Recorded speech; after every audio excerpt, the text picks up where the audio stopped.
तो दोस्तों नमस्ते प्रणाम जय श्री राम जी। आप सबके स्वागत करती हूँ अपना यूट्यूब चैनल में दोस्तों। तो चलिए मैं आप लोगों से सुनाने वाली हूँ आज तीज त्योहार स्पेशल गीत।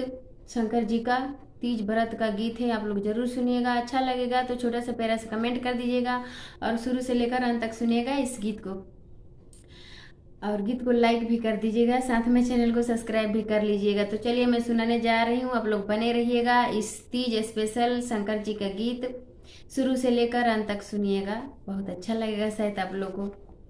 पुराइन के पाता पाराय सुतेली गाउरा हो देई। पुराइन के पाता पाराय सुतेली गाउरा हो देई। सपना देखेली जगूत,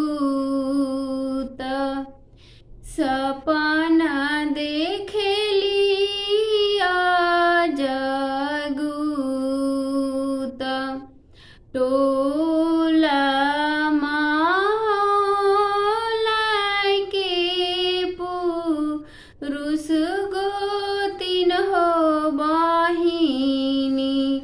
टोला महलाई के पुरुष गोतिन हो बहिनी।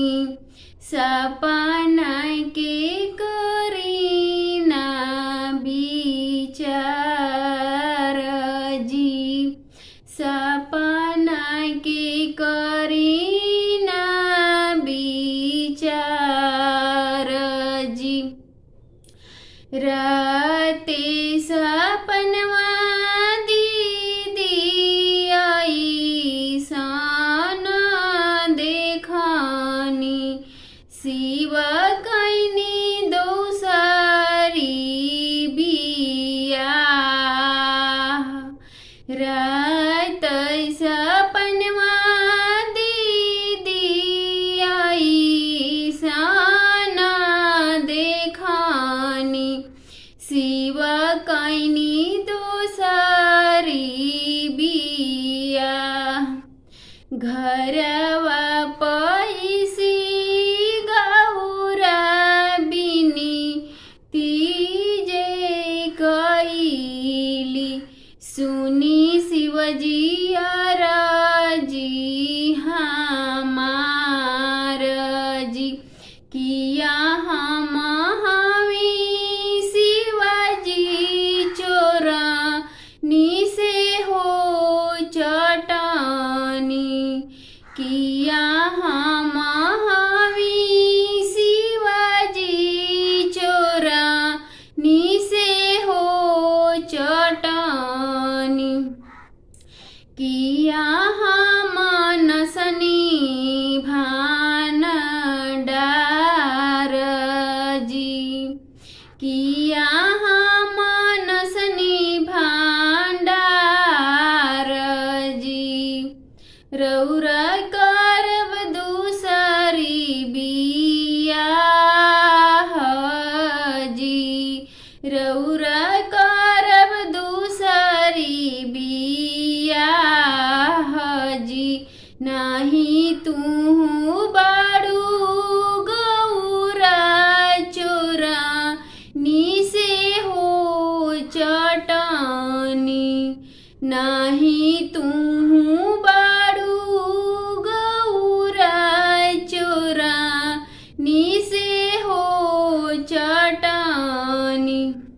नहीं तू नस्लू भान डार। नहीं तू नस्लू भान डार। हम करब दूसरी हो बियाह। हम करब दूसरी हो बियाह। पेन्ही लिहानी शिवजी जोड़ा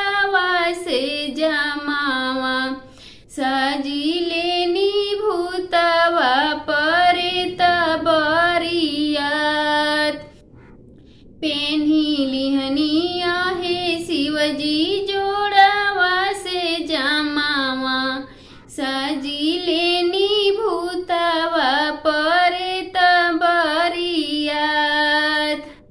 करे चलनी दोसर बियाह जी करे चलनी दोसरे बियाह जी कमने गईनी किया भूले सुने गौरा देया गौरा सवत परिछि धैर्य के उठाई जब देखेली गौरा देई इता बाड़ी बहिनी हमार कवने गैले किया भैले सुनाए गौरा आवै गौरा सवत परिछि जी दढ़िया